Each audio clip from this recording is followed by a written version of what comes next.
good. Might as well just keep it live, you know?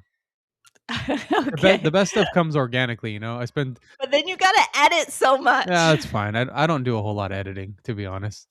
Just the really, really bad stuff, but that rarely happens. The really, really bad stuff. Okay, I'm glad to know we can have some really, really bad stuff. Yeah, whatever goes. It doesn't bother me. I got no sponsors. I got nobody to look over my shoulder, so it's just whatever goes goes. All right. What's your motivation to podcast? I really enjoy learning the different, like expanding because you get so. Well, I got so like trapped in my own little world, my own little bubble, my own little town of like what was possible in automotive repair. And the more you talk to, you realize it's like traveling. Like the more you travel, like you don't realize how important it is until you do it, and you're like, wow, like there's so much more to the world. And like you There's knew the that. whole Like world out yeah, like there. you know that, right? But it's like you don't Yeah. like I don't know. Like the thought of opening another shop in a different city, it seems like huge, right? Then you're like opening a shop in another state. You're like, there's just how are you even going to do that, right? And until you start traveling around, you're like, it's not that big of a deal. You jump on a plane, you're like, you're there in 2 or 3 hours. It's like not that. Like it's all the same, right? And I think talking to other operators is like it's the same thing. My mind is like, oh, this is really cool. And then I feel like it's really powerful to like record that and then get other shop owners to look at that as well, like, oh, okay, well maybe I can do better, maybe there is more to this than just what I think in my hometown.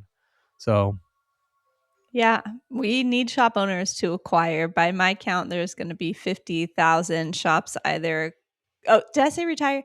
Let me start over. You should cut that part. We need more shop owners to acquire. By my count, there's going to be 50,000 shop owners who will close their doors, sell, or retire in the next 3 years, wow. which is an insane transfer of wealth in an industry where maybe there's 250,000 shops altogether. So you're talking about 1/5 of the industry is going to either transfer hands or close over the next 3 years. Wow, what do you think that drives that? I think we're just in an aging industry. So, the time when a lot of these shops were established, we have a ton of owners that are looking to retire primarily. So, when I got into the business 4 years ago, the stat was 6 out of 10 owners are looking to retire in the next 10 years, which is an insane statistic. 60% of businesses need to find someone else to own their business in the next 10 years. That is an insane starting place. That So is, yeah. it just happens that there's a ton of shop owners that are at that age when they need to have a plan in place for how they retire.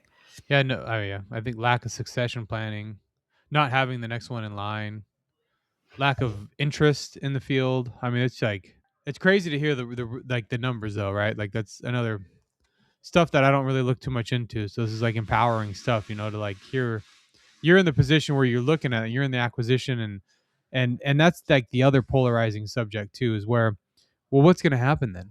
You know, are we going to lose the mom and pop shops and we're just going to have uh big, conglomerates come in and monopolize the auto industry? I mean, that's the fear for everyone, right? And I see that a lot in like the Facebook groups and like just throughout like the whole industry is um what do you call it? The Consolidation, not the consult, but like the firm. What do you call the firms? Private private equity. equity. Yeah, private equity. See that mind blank? It happens. Yeah. So private equity is like the big thing everyone's always afraid of, and I think that's like a whole topic you can get into. But it's like if you're not in a position in your shop to keep yourself rolling, you're gonna get bought out, right? And everyone says it's the worst thing in the world until you're in debt and someone comes along with a paycheck for you, and you're like, oh, okay, that sounds pretty good. Yeah, money talks. Yeah. I think, well, automotive repair has been one of those industries. It's a 150-year-old industry. It's taken so long to consolidate. I really don't understand why that's happened. Like the biggest player in the market owns 2%, which is insane. But we did just see auto body undergo the consolidation, right? Yeah, that's true. And so they're 30 to 50% consolidated now, and they're probably topped out. But now, are you much in the auto body world? Not too much. I actually was just on with guy that owns High Lift podcast, and that's what he does, business consulting for auto body shops. So That was pretty eye opening conversation I had with him. Again, one of those things you're trapped in your world and you don't realize that these are just problems we see in our industry. We have a technician shortage, blah blah. It's like everybody does. Nobody wants to go to work, man. It's hard to find anybody that wants to work. It's just awesome, like so. Again, like stepping out of our industry, it was an interesting conversation. To wow, like auto body is really going through a lot of big transitions right now too.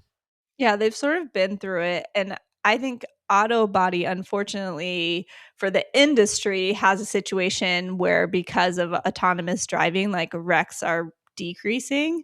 And there seems to be a second component. I don't know if he mentioned this to you, where insurance companies are, totaling out a vehicle that could be fixed and selling it on the secondary market and paying out. So like there is fear that that industry is going to shrink dramatically and that you'll only be left with the largest players. But I mean, maybe that's the future of automotive repair, but I think it's so distant from us that it's interesting to look at auto body Hmm. and try to figure out what's going on there, and how, that's going to come to our industry as well. Maybe. That is interesting.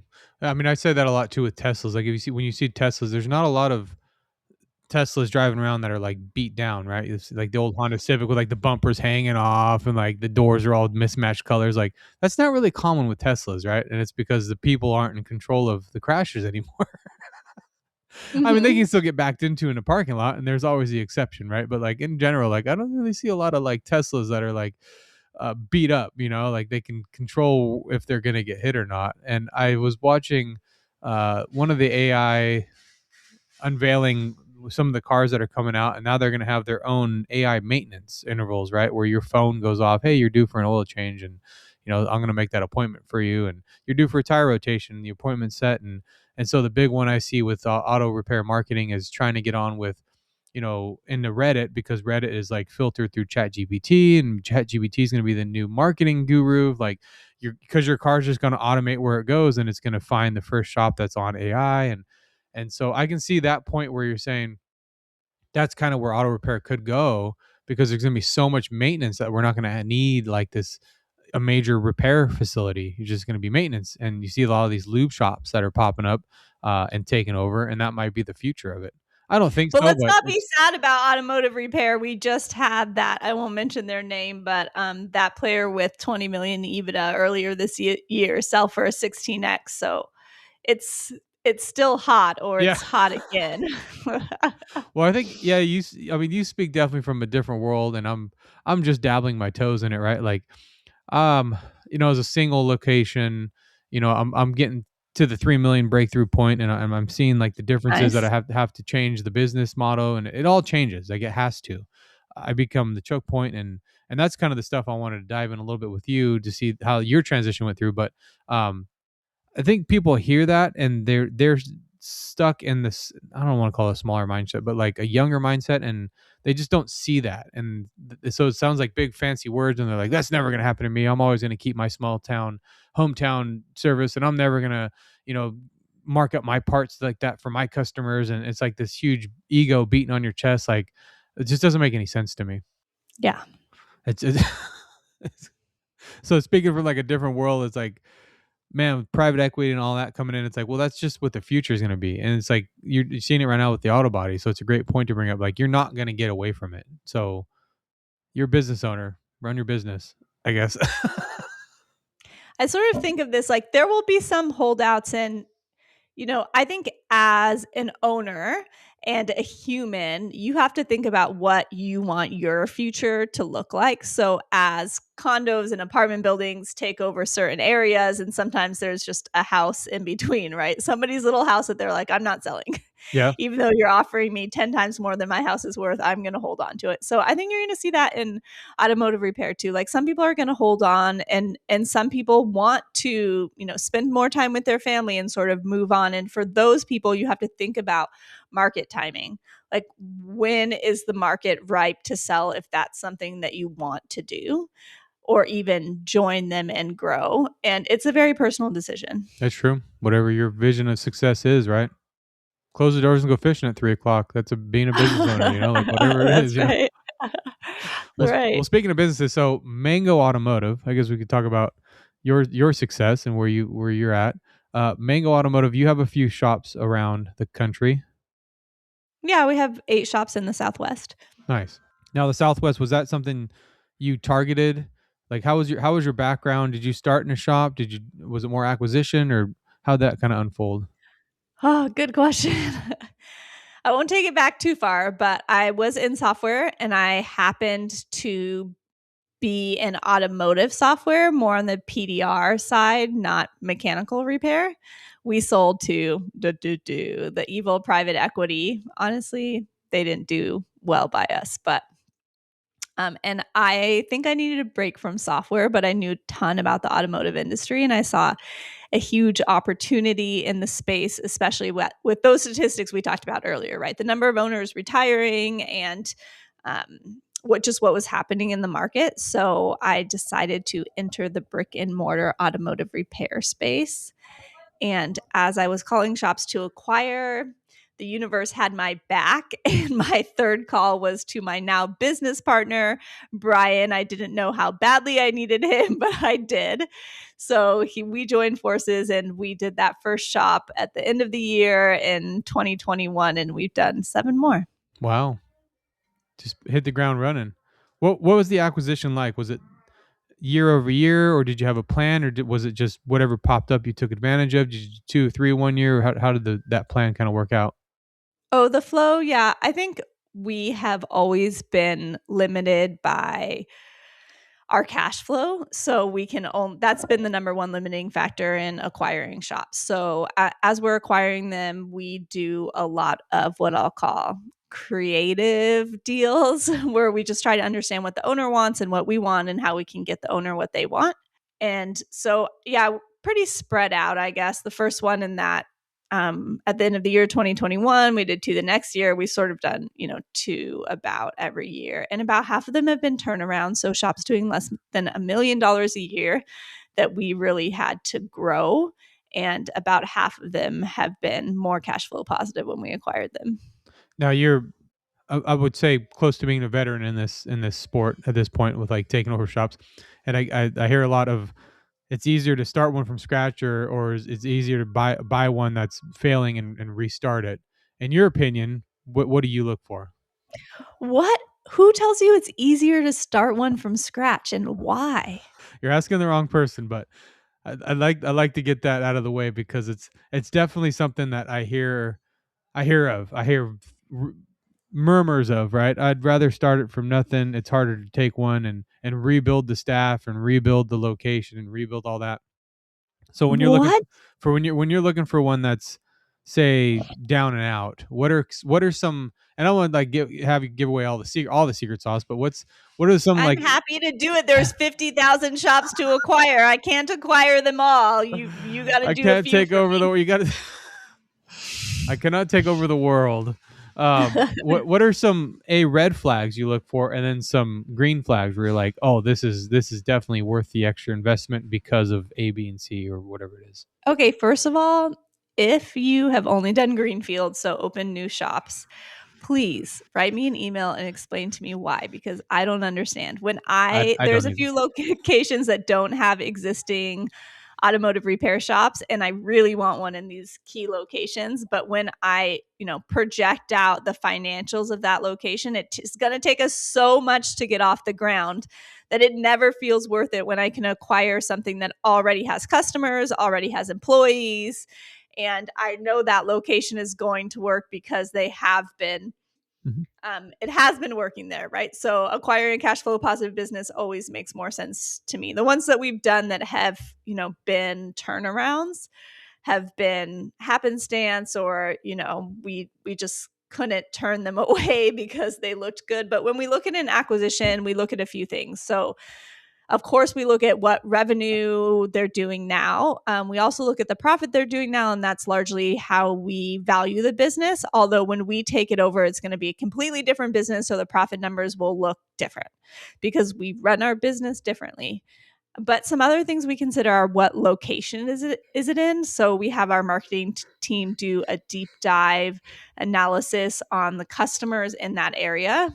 And by now we sort of know like who our mango customer is. So are there mango customers in that location? And then we like to be in more of a retail front than a commercial front. And a lot of it is like the vibe. Brian and I go see it and we usually agree whether we like it or not. I would say, in terms of red flags, it usually is something to do with feeling like we're not being told the honest truth. So, one time we looked at a shop and we looked at his tax returns and his financials, and they didn't match, which is common. Like, there's a lot of valid reasons they cannot match. But Sure. when we got on a call with his accountant refused to explain to us like what the disparity was about, which was a red flag for us, right? There I'm not an attorney, but my understanding is that there's certain tax law that says if you take over a business that has past tax debt, or past tax debt that you should have known about, that you can then become liable for it. Wow. So I don't screw with the IRS. So if I'm worried that they've, done something super shady, then that makes me nervous. I think most business owners, run some things through their business, at least of the businesses that we look at, like their cell phone bill or whatever. But don't want them to be paying their mortgage through their business. Yeah, that's true. It just creates like Like a a huge tax private jet or a liability. yacht or something like. Yeah. And another circumstance, there was an owner that we found out that he had lost his entire front of the house team when we had a signed LOI with him, and he didn't call us and tell us about it. Like, we found out about it through the grapevine. So then we wondered, what else are you not telling us about if you're not being open with that one thing? So it can be a lot of red flag zones. Yeah. I feel like it's a pit of the stomach thing, right? And I like what you said, like the vibe, like buying culture instead of productivity. You could probably take a shop and you could buy it and say within 2 years you could make it profitable, but is it going to be sustainable? Is everyone, at that 2 3 year mark, is the whole staff burned out, right? Because the culture is not right, but they've been just whipped on for the last 3 years just to make it look good enough to buy. Um, I mean, I guess for me, one of those things I see is like, is it too good to be true? I guess is what I'm getting at. I don't know if that's something you've run across or that you would deem as a red flag or something that you could pull back. Just seems like a lot of leadership and management that goes into it beyond just like looking at the numbers and knowing what EBITDA is and all that other, the fancy jargon that everyone's like, oh man, I could never buy businesses because I'm just not good with numbers. Do you think that's more important than like the culture fit or like buying culture, buying the vibe of the shop? It's hard to say. It's hard to say. Culture fit. No one is ever going to run a shop like a mango shop, and the owner is going to leave when we acquire it. So if there's not a strong culture fit, we can expect a lot of turnover in that shop, but that doesn't mean that we don't want to acquire it. But business owners, if you're a business owner and you're not good with numbers, you better figure that out. That's true. I think like you can't have that being your weakness. And Jimmy, what you were saying earlier about acquiring more shops, I think it is truly like, okay, the Jessie that I was when I started at Mango Automotive is not the Jessie that I am now. And so when I said the words like, I'm going to, acquire 8 figures in automotive repair shops, I didn't have all the skills and tools that I needed at that time to actually do it. But I'm good at putting the wheels on while we're driving down the road. So just sort of figuring it out. So I think in a way, that moment when I said that, people can feel imposter syndrome or like disingenuous. Like, just like if you said, I'm going to climb Mount Everest and you've never climbed a mountain like that before, can feel like, are you really going to climb Mount Everest? Like, are you really going to build this automotive repair empire when you've been in software your whole life? And then you just, you make it happen. But it is true that the tasks that fill your day transform themselves as you grow, and they have to. Like when we had 2 shops, like my business partner could be in there covering lunches and like training, but now we have 8 shops. So he really can't do that, right? You can't be in 8 shops every day. I mean, we have to have SOPs in place. We have to do group training online. Like there's all these different things we have to do. And his day looks very different. Like he used to be in the shop every day, and that's not his life now.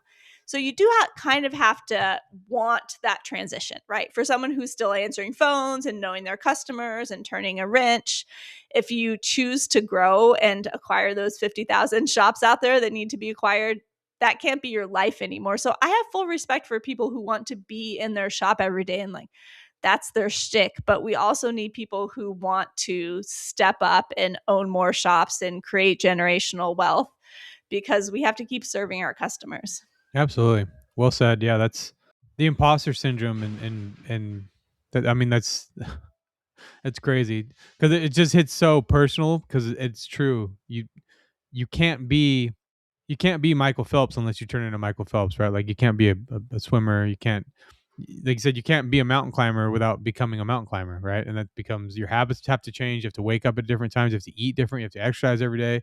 And now you're not the person sitting on the couch looking at the TV being like, one day I'm gonna climb that mountain, right? And it's crazy because I see the same change in myself over the years of like how much more you can manage stress wise, but like how your habits have to change, right? You can't go out drinking on the weekends and then showing up hungover to lead a team. It just doesn't. It's not gonna work. It's not gonna work. Yeah, it's funny. You know those people in your life that hold you accountable? I think we all kind of have them and for me, some people on my team are this when I tell them, I have a goal or we're doing this thing. They don't let you set it down, right? So there's power in just announcing the thing that you're going to do, which is your goal at this point, announcing your goal to the world and the right people will hold you accountable. Like I imagine if you told your team that you were going to acquire 2 more shops this year, that they'd be like, "Jimmy, where are those other shops? That's a, Where are you opening those that's a shops?" great. That's a great. I don't know what like. I don't know. And I think the scary part is doing that and then thinking, "Oh man, look, he's making all this money. He's just gonna go buy other shops and make a ton of more money." Right? Like that's that instant primitive thought that you have. Because I'm open. I show P&Ls. I share all that stuff and information. But unless they understand what GP dollars are and what net profit is, like the numbers don't mean anything, right? And so you almost have to teach them financial literacy to get them to understand it's not really that the big of a pile as you think it is. And so I think there's a little bit of a fear. Well, there's a little bit of a fear aspect of like, oh, I'm thinking about buying another shop. It's like, wow, you're making so much money. You're thinking about it. I'm like, no, like I'm not making a lot here, but if I can replicate what's going on here somewhere else, then I can actually maybe start making some money. Like, Yeah. right? Like, I think in the beginning it's easy because you're starting this business, and I know for us, like Brian could go to our best A tech and be like, "Look, you make more money than me." Like yes, feel better absolutely. in the very beginning, right? But then you reach this point where that's not the case. But I'm not afraid that I have 7 kids and I need to feed them all. I joke, but no, I want to be financially like comfortable and I want that for all of my team members.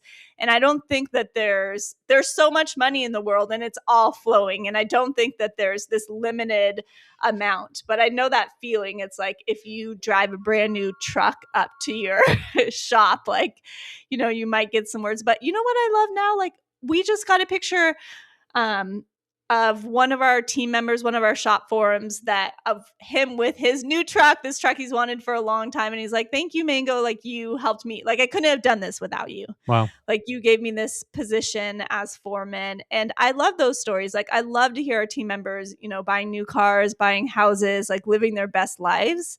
And in some ways, like, you no, in every way, right? Like you run that payroll, like you make that happen for them. And it's your credit cards that you're buying parts on. And I think it's easy to underestimate what you risk as a business owner. The Hmm. whole thing could fall apart on you and they would probably go get another job. For Yeah. you, you'd be sort of starting from scratch. And there's so much wealth to go Well, around. starting And from scratch with debt too, right? yeah, That's the part exactly. they Yeah. don't. Yeah, that's the Or you part. file for bankruptcy, Yeah, like I right? can go You'd get be another job underwater. pretty easy, but also that debt stays with me. Yeah, exactly. So Yeah. business owners were a crazy bunch and we earn the financial rewards or punishments that we earn, and potentially we deserve them all. But I think for business owners like you, Jimmy, must know you can remake yourself. If something happened and they built a subway in your tunnel and no one was, or a subway in your city and no one was driving cars, like you can remake yourself in another industry. Yeah. Yeah, that's a powerful point.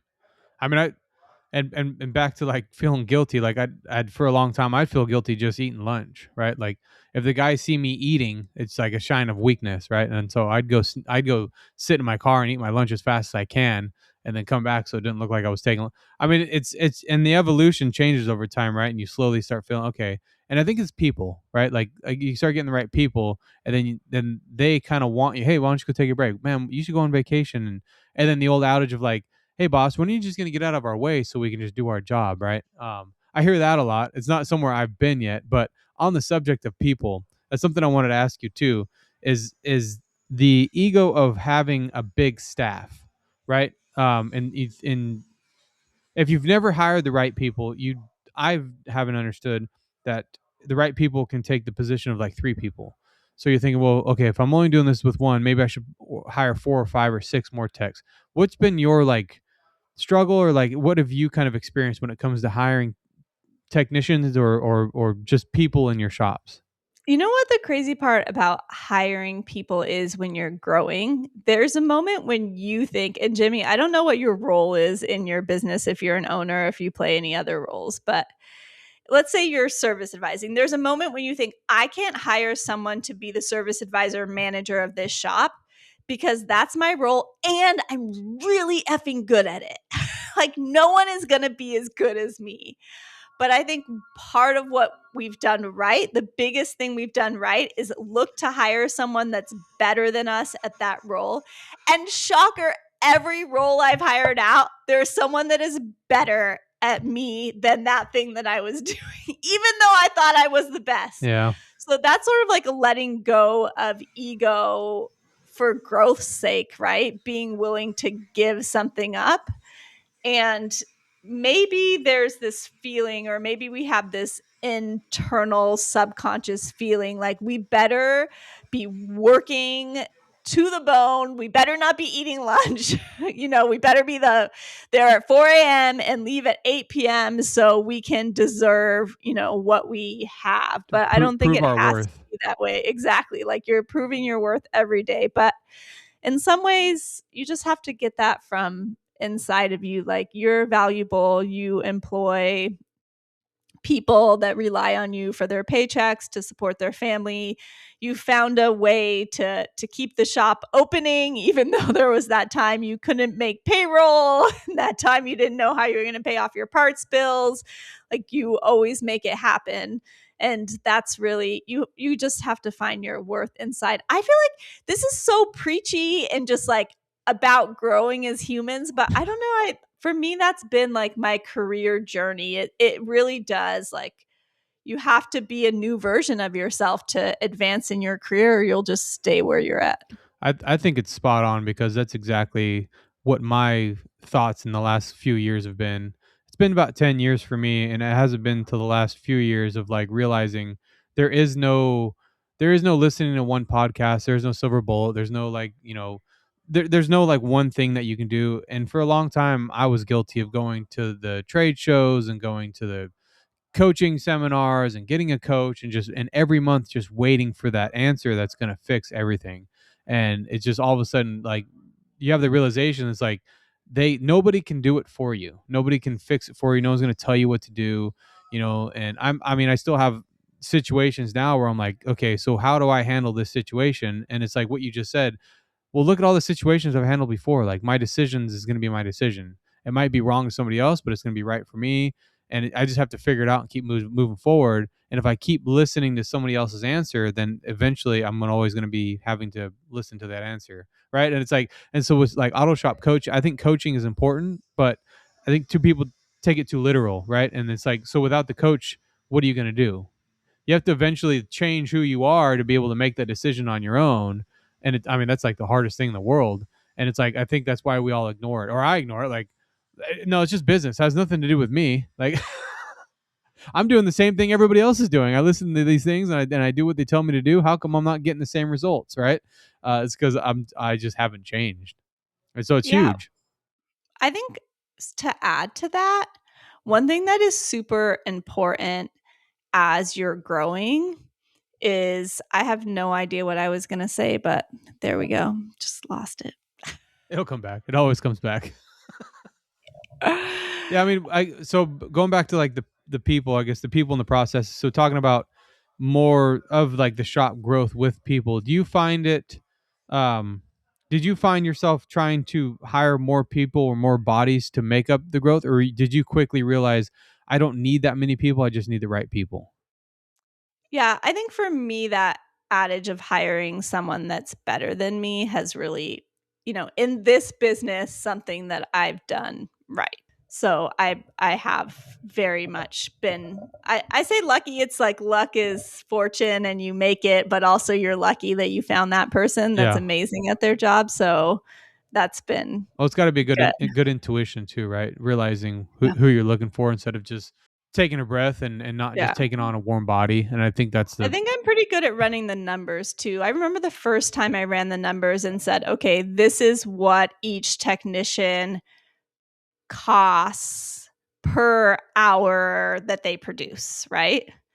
And I remember Brian just being floored. Like he could not believe how much our, sort of like a C tech costs per hour produced compared to an A tech. So those conversations, like just always coming back to the numbers. I used to be an engineer back in the day, so it comes naturally to me to be like, okay, let's formula this out. Like whatever we believe, is this person cheaper than hiring or more expensive than hiring two people to do the same job? Great, let's calculate it and let's prove we're right. yeah. I guess if you're not good with numbers, then that'll never be.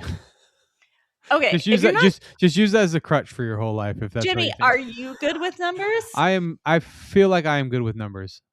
I'm probably Okay, lying to myself a little bit, but I have an overinflated ego and I have a little more confidence that I probably deserve. So great. Who I think thinks I'm good they're at not everything. good at numbers?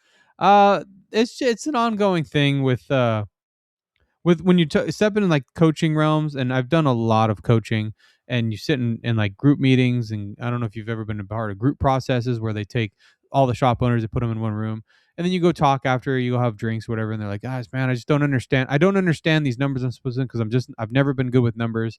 It's always like that pattern of like, I can't get my composite numbers together. I can't get my, because we all share together, right? And just to see how we're all growing. And it's like, I'm just not good with numbers. And it's like, you should probably like figure that out because you're spending a Yeah, lot of money in this coaching group to not be good with being able to put these it's an numbers important together. part of business ownership, but at the end of the day, I mean, we all have a bookkeeper, an accountant. Like that part has to happen. So you can always take your weakness and find someone who that's their strength. Well, with Chat GBT, there's no freaking excuse. So Except, can you trust it? I think with numbers you can. I mean, it's good with adding and subtracting numbers. You put all your numbers in and it says just give me the the rundown here, and it makes it a really quick what do you Just call it? double check. Sometimes it's frightfully wrong. I don't think ChatGPT is particularly good with numbers, but it's Interesting. okay. That's interesting because I do use it as a checks and balances, and just to speed up the process. So weekly, I'll add in all my parts and labor and make sure because Shopware, I use Shopware for a management program, and so I want to make sure what we're putting there is the same. So I kind of use it as checks and balances there, and it beats having to go through like the whole bank statement and like look at each one. So I just copy, cut, paste, put it in there, and let it do its thing. And this is okay. Now sub out all my different categories here, and I've built a little program. So the not a program, but a project. So like every week I can use it. But it's interesting you say that because I haven't had an anomaly yet. I yelled too much at mine. I was like, "That's wrong." My husband's like, "Don't talk to my Chat GPT how you talk to yours. She's gonna hate me." Yeah, she knows all my personal information. Don't make her mad. My favorite trick now with ChatGPT is to create a protocol. So I found myself typing the same thing over and over. Like, I want you to do this exact thing. And it would sometimes forget or miss something. And especially if it was, kind of there were 4 or 5 steps, it would do 1 and 2, we'd have to go back.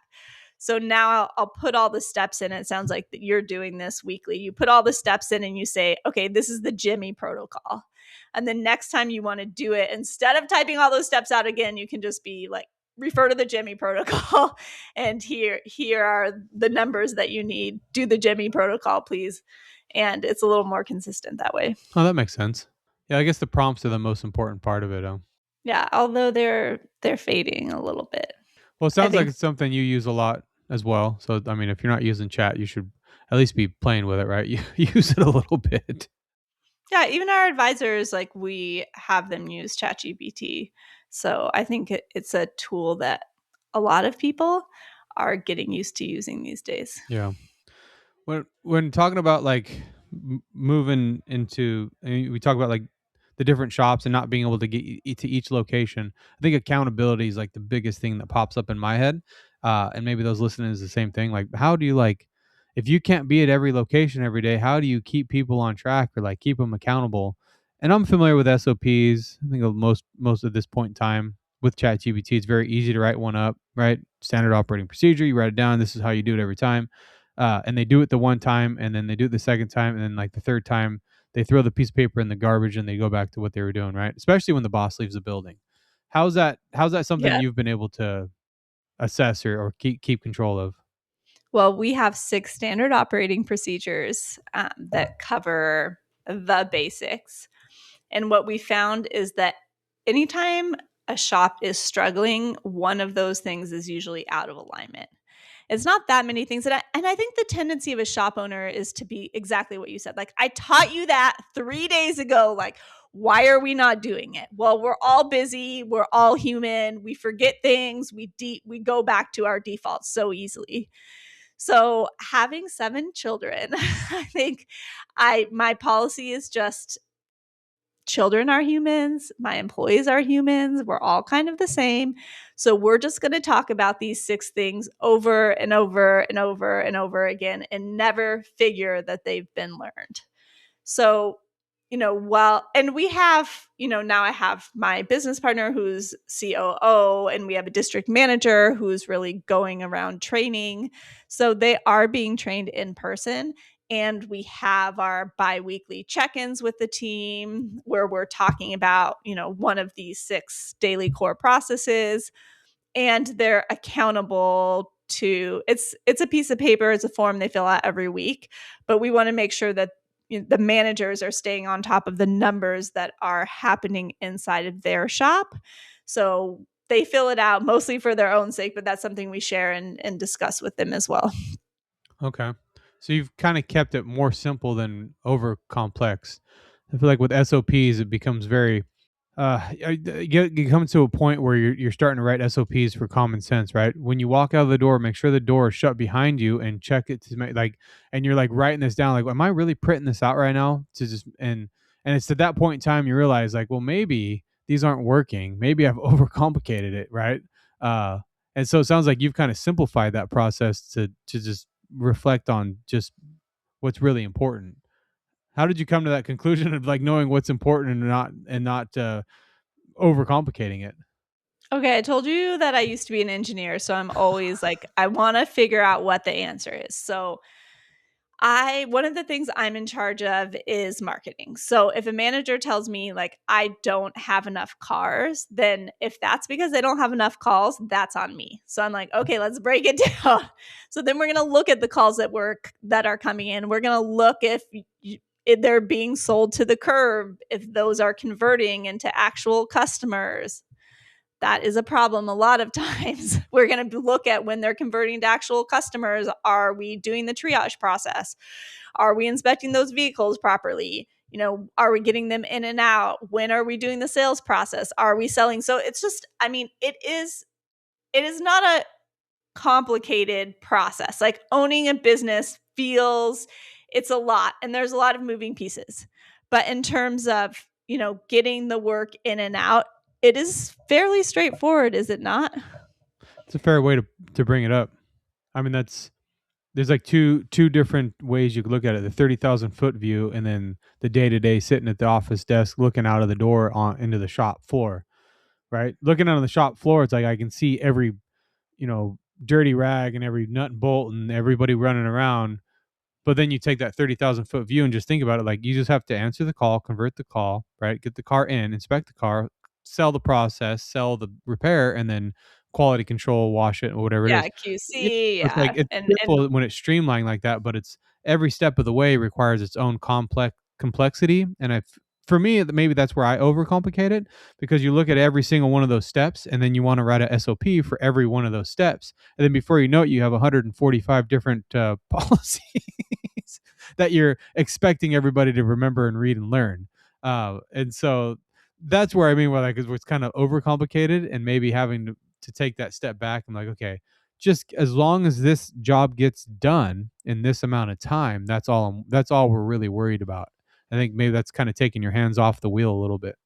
I mean, it's like get the vehicles in, look at the vehicles, communicate with the customer, fix the vehicles, and get them out the door. But our processes are, I mean, I guess an SOP, if you think of an SOP, it's like exactly how to do this thing.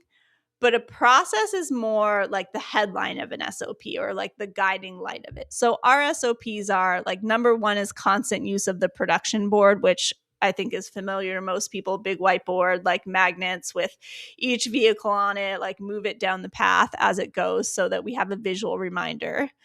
What we call the basketball process, which is basically like the sleeve with the RO in it. And it has to move through the shop. So if your, advisor is walking by tech and they're like, we got the wrong water pump, then it's easy for the tech or the advisor to forget, right? By the time they get back into the office because they were told 12 things. Well, they're going to take that sleeve, they're going to take the basketball with them so that they have a visual reminder. And then we do a daily production meeting. We need everyone to be on the same page. We have our process for key tags and the keyboards because how many times has a customer come to pick up a car and you cannot find the keys? And then we have, our critical triage process, which is just about getting a vehicle in and assessing the vehicle, seeing what else it needs, and our QC. And so we talk about them as processes rather than like an SOP. I don't know if that makes sense. It makes perfect sense. Yeah. So, yeah, I mean, it does, because that's where the confusion comes in. Of you're trying to write an SOP to do, put it this way, put your left foot in front of the right foot, and then your right foot in front of the left Yeah, foot, and you're gonna right. make your How way to to make your it. toolbox. You're gonna open the second, like, and so you want to detail these things out to the point where there's absolutely no way they can screw up an oil change, right? the It's like you torque it to 18 foot-pounds. It's like all these So things. long as they remember to, pull out that SOP.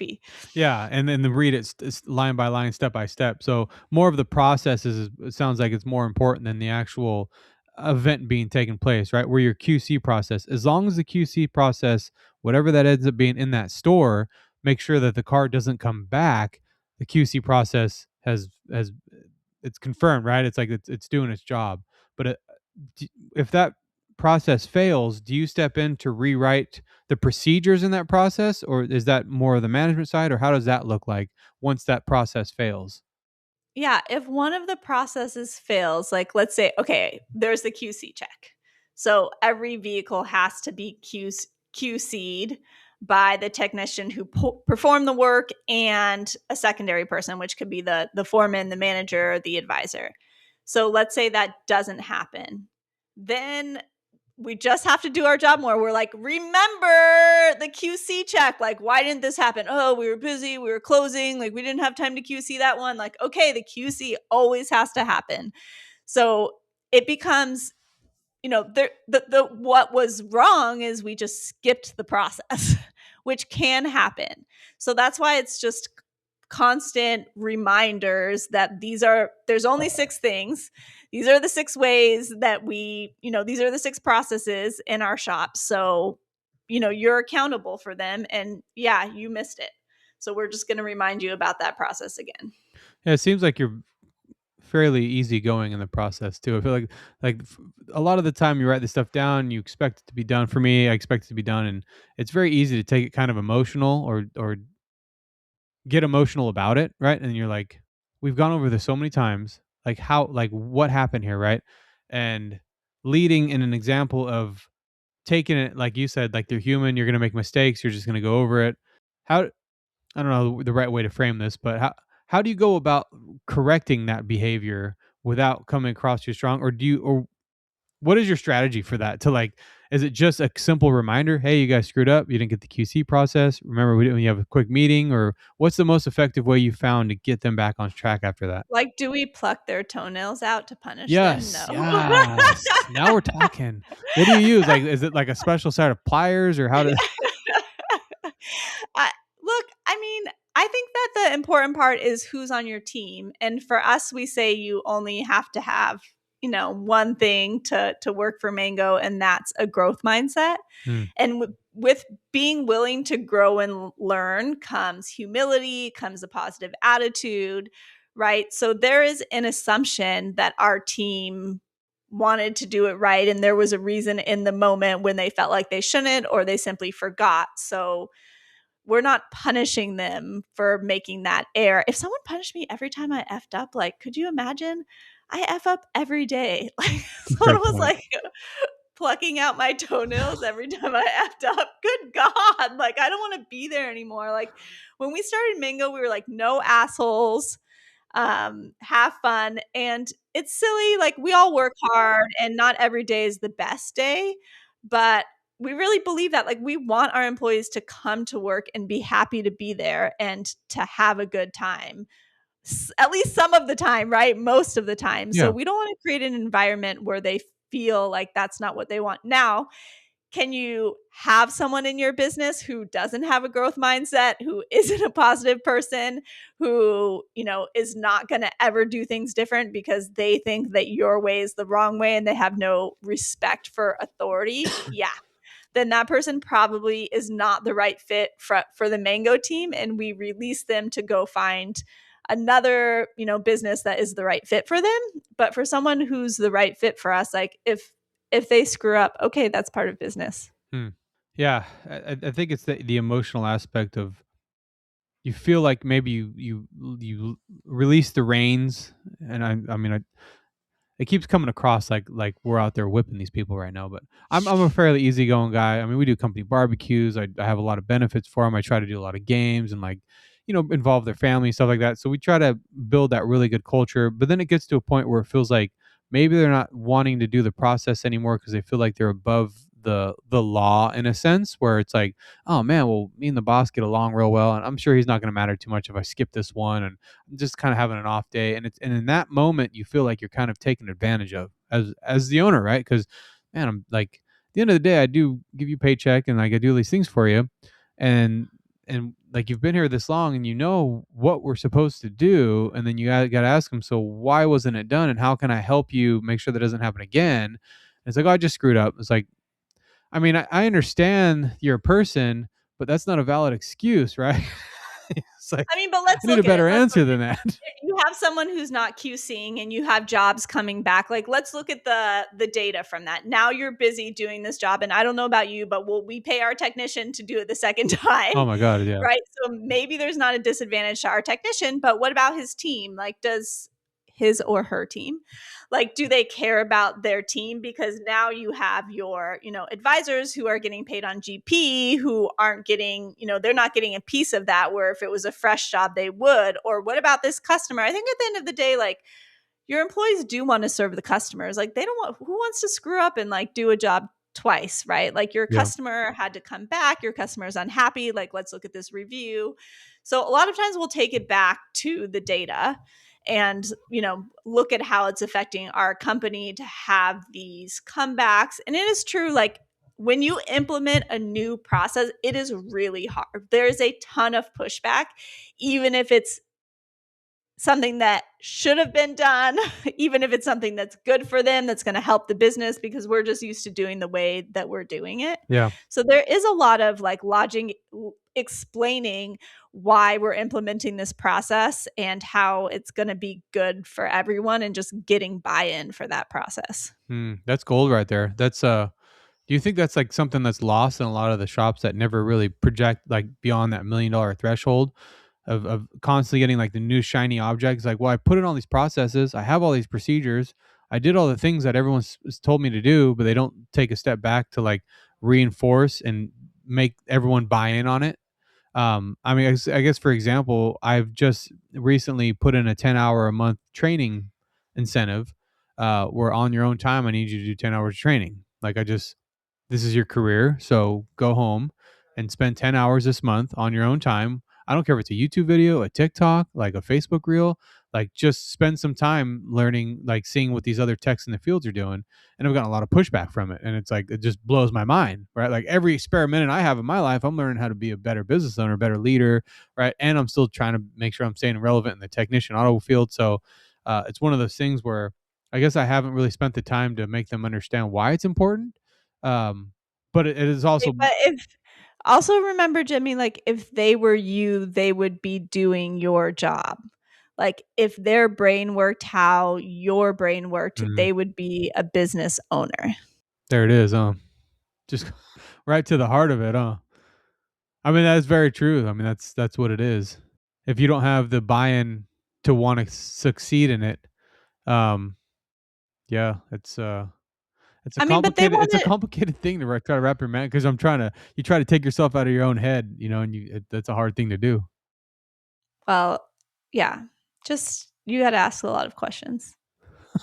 A lot of questions. Yeah, redirecting questions is a big one. You ever read the book, The 1 Minute Manager? Oh, yeah, I think I have. It's been a minute. Constantly when someone comes in and they want you to be like, if the boss is in the room and they say, "Hey, how do I do this? What am I supposed to do now? Hey, so this didn't work." And it's like those every single hour on the hour, as long if you're out on the floor, someone's going to come ask you a question about Yeah, how to but do if the you weren't repair. there, they would have figured it out, right? Or they That would have done that's the something. scary part, right? It's like, what happens when I'm not here?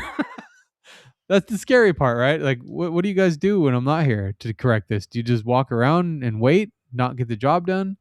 So, and then I feel guilty not giving them the answer, right? Of like, well, you got to figure it out on your own. And that's another thing where like you get that emotional response of, But you could go a little farther. You could say, what are three things that you could do? yeah, I like that a lot. And then which one of those three do you think is the best thing? Yeah. What's your way of staying calm in those early situations of being the boss and having to take a step back, downshifting as they say, and being like, okay, I gotta for them to grow, I have to not give the answer or like get them to find the answer on their own. How do you like mentally prepare yourself for that? I think that because I didn't come from automotive, I have a stark advantage. There's a lot of times I actually just don't know the answer. And I'll say something like, what if we approached it that way? I don't know, maybe that's a dumb idea. And I'll end with something like that because that's as the boss, you carry authority, right? And but there are people in your business that do the thing every day. So you have to accept that maybe they, have a different perspective or a different take on it. So sort of stepping yourself down, like approaching it with your perspective and then stepping back by being like, I don't know, what do you think? You probably have a better idea. Gives them an opening to have an answer there. But for me, a lot of times, my business partner and I have an interesting relationship because I'll say, Brian, why do we do that thing? Or what if we did it this way? And especially in the beginning, he would say, I don't know. You just do it that way in automotive, Jesse. And I'll say, well, what if we did it this other way? And sometimes it works and sometimes it doesn't, right? So that's my sort of advantage is I have no presumption that I actually do know the right answer because most of the time I don't. And I'm just trying to learn, but I can logic through the discussion, right? Hmm. I think I've been, integral in creating a lot of our processes, how we do things, how we think about things, because I'm willing to not have the answer and I don't have the answer, but I'm willing to hear what they think and then sort of bring it to its logical conclusion, right? Like tweak it and play with the idea back and forth. I am never attached to my idea. I'm just attached to the outcome. So me and, my manager all all want his commission to be the highest. So we all want to see him do, 3 million this year, not 2.5 again. So from that standpoint, can we find common ground? Can we find a solution that gets us both where we want to be? And it doesn't have to be my way, except now that we have a lot of shops, we do have to say, like, these are our core processes. We do them across all the stores. Like, there are things you can tweak, but it's not these core processes. Like, we have experience, like, we know this thing works.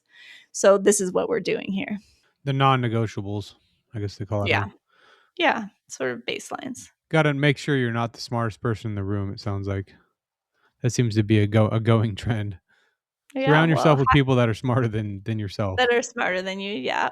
But a lot of times that's just a presumption that other people are smart and have ideas, and creating a culture where they're open to sharing those, and they're not afraid to just, have a misstep, where they're open to saying, like, oh, why do we do it this way? Or what if we did it this way instead? Do you think there's just like a bigger, like a fear of just being wrong, and because there's the title of being the owner or the boss, like, well, they have the answer, so whatever they end up doing is what we're going to do anyway. So why even attempt my idea? Well, if I work for you and I ask you what you want and you tell me and I do that exact thing, I'm not going to get in trouble, right? Hmm, that's true. And what's the expectation? Because it's like you said, they're either going to get their nails pulled out, or they can just listen to you. Or maybe there's a rare exception that they do something different that works, but it's like, what's the odds of them actually coming up with an idea that is valuable, that's going to work, that goes against what the boss says, but is actually ends up being better. I think giving them the opportunity to do that, the opportunity to fail, right? And I think that's what I have as But you the can owner. logic it out. It's not all or nothing, Jimmy. You Yeah. can you can be like, okay, like, this is how I have approached it when I've been in that situation, but maybe that's not a great idea for you here. And they can say, like, oh no, actually I think that is a great idea. Or they could say, ooh, that might not work because of XYZ. And then we can get to the answer, right? But getting to the answer together, now you have buy-in. I love that. That's there's so many things that we go through, right, every day, and like these different decisions, and you get decision fatigue at the end of the day, right? So you just we do it this way, and that way I can move on to the next decision, move on to the next decision, move on to the next decision. Well, that very first one, someone challenges you on it, and you're like, I don't have time for something to not work in that one because I have these other 30 decisions that I have to make. So we lose the time to like stay malleable like that. That's a big golden nugget. Yeah. It Being a business owner is like eating glass. This is a quote from Elon Musk, but I love it so much. Like, all the hardest decisions come to you. Everything that no one else can solve, and the bigger your business gets, the harder those decisions get. Mm. That's like I becoming think a really good technician. It's like your problems, you always be able to go to the senior tech, and he'd always be able to bail you out. And then eventually you become the master tech, and then the junior tech's coming to you, and you're like, what? I don't have. And then it's like, then who helps me? I have this problem. And you're looking around, you're like, where'd the old guy go I used to go to all the That's something that's cool about having multiple shops is our shops talk to each other. If they can't figure something out, like, they can call over to the other shop, or we, communicate via Slack. They can ask somebody else. So there, even if there's not someone above you in Mango, there's always someone else you can connect to with different experience that might be able to share their perspective. That's so cool. That is cool. Well, last question I wanted to ask you was, how'd you come up with the name? Mango Automotive. It was the name everyone disliked the most. But you won't forget us. You won't confuse us with J&J Automotive and Pete's Automotive and Pinnacle Automotive and Wrenchworks, right? Yeah. Because you have a visual of a mango. I like it. I just started doing a rewards program, and I called it the Key Lime Rewards. And it's like, it's just such a visceral image you get in your brain of like, oh, I remember that. Cause it's like the citrus and Yeah, I thought it was a really clever name. I was just curious if there was like a story behind it or just it was just picked out of a hat and everyone hated it, Yeah. huh? For even my business partner hated it, my mother-in-law hated it. Everyone was like, "No, not that." When we named it, the shops in our city were all like, "That's an awful name." And I was like, "Okay, but you'll never forget it." What's the color scheme? It's orange and green. That's awesome. Yeah, I mean you can't. That's a very visceral image that you're not gonna forget. Well, if you or any of your listeners want to talk more about acquisitions in the automotive space, that's kind of my thing. Can I give a number to text? Absolutely. Yeah. You can text 505-441-4779. That's Kevin, but he puts everything on my calendar. So That's awesome. you And can. then just to set some expectations, what does that look like if someone were to get a hold of you for that? It's a bunch of things. I mean, we coach people through acquisitions. I'm always happy to make another friend in the space and grab lunch or have a short talk. Um, if you're serious, we'll put you in our coaching program, or if you want to sell your shop to us, I'd love to chat with you too. All the possibilities. I love it. Well, thanks Yeah, so much just for text. They can text the word Jimmy to Kevin, and then we'll know who was what's going listening on. to your. Yeah. Fair enough. Well, thanks for taking time away from your 7 kids and also 7 shops, right? 8 shops. I 8 used to shops. have 7 and 7, but it's never catching up again because I'm not having an 8th child. So we're off balance now with 7 kids and 8 shops, and it's always gonna be that way. That's 7 and 7 was a cute moment, though. 50 your 15 kids, I think you could call it, right? That's right, You just yeah. make it all the I'll same. Just like the yeah, next one will be 16 kids. Just make it easy. sure feels the same. Again, thanks for your time, and then hang out for just a minute while this thing uploads. Sure.